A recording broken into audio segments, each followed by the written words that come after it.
And today, crews are working to get the lights back on for those thousands of homes across Maine still dealing with outages. News Center Maine's Akua DeVal has more on the restoration efforts and when utility companies expect they'll be finished.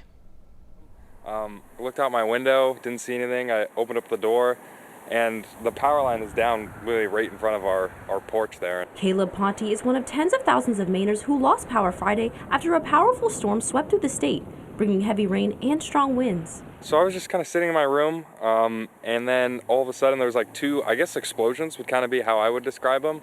I mean, it was nerve-wracking. Like the flash from the explosions was literally like right outside of my room. At the peak of everything, we saw just under 40,000 people out. Emily Tadlock with Versant Power says as of Saturday afternoon, that number is down to nearly 17,000 customers without electricity. According to the U.S. Power Outage Map, by Saturday afternoon, Hancock and Penobscot counties were hit the hardest. Right now, it's still down trees and down power lines. Luckily, the wind has died down.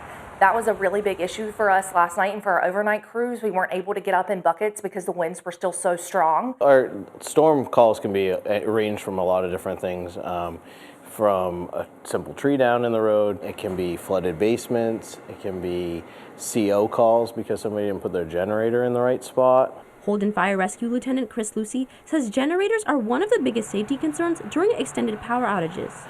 The other thing is to get them far enough away from your house so the exhaust isn't blowing into your house and causing a CO problem. That is a major concern. Even as crews continue restoration work, officials say dangers don't end when the wind stops. Don't drive over downed lines. Do not touch a tree that is down over a power line. And even be careful touching a tree in general that's down. Versant Power says crews will continue to work around the clock until service is fully restored, which they expect by Sunday. In Bangor, Akua DeVal, News Center, Maine. I also spoke with a CMP spokesperson today. He says he expects the majority of the outages will be resolved overnight. He says he expects crews will restore those final outages by the end of the day tomorrow.